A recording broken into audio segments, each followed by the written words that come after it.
Alright guys, so you just saw some of my favorite mobilizations I'll use for my class and for myself before I have my front squat work. You can do a lot of stuff with the PVC external rotation stretch. That one's big time for the front rack because you need that rotation to happen freely. Again, you always have to do hips and ankles when you're squatting, but those are ones I like to use and my go-tos for class. But what we want to do today is work on our front squat, okay? And that all starts with a stable, solid, comfortable front rack. And the front rack's tricky because when you're trying to support the bar, you feel like you want to move everything underneath it forward, and you want to accommodate that bar and create a shelf for it with your shoulders by pulling them like forward and under it. And what we want to try to do is basically the opposite. Just like you set your back in your pulls, your cleans, your snatches, your back squats, shoulders down and back, we want them to be the same spot for the front squat. Okay, so we want to pull our chest big and then rely on our external rotation to create like a muscular front rack. We want to wrap the bar into our musculature and attach it to our body by using that rotational movement there.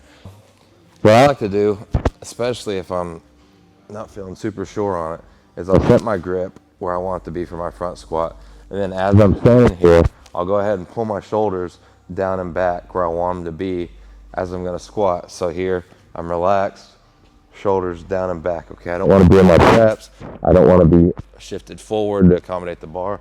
I want shoulders down and back. And this is common sense. And a lot of you guys probably know this, but as you front squat, it's just natural to try to reach everything towards that barbell. So we're gonna try to fight that urge and stay big with our chest, shoulders down and back. So from there, I'll just walk into the bar, keeping the shoulders down and back, touch it to about where I'm gonna rack it. And from there, wrap my elbows through. And you can see, I can still talk pretty good. Even though there's a bar in my throat, I can speak pretty clearly. Okay, what I'm gonna show you is what happens a lot of times in class and for new weightlifters. And now we can bring the bar. It's a lot deeper in my throat. I have to almost look back. And I reached my shoulders forward, right? So why is it back? I don't really know. It's just what happens. But if I can pull my shoulders back again, now I can look down. I've got relief, okay? This position is gonna keep me from passing out. In the front squat, it's gonna allow me to brace well. It's gonna allow me to jerk well. Okay, this is where we wanna be.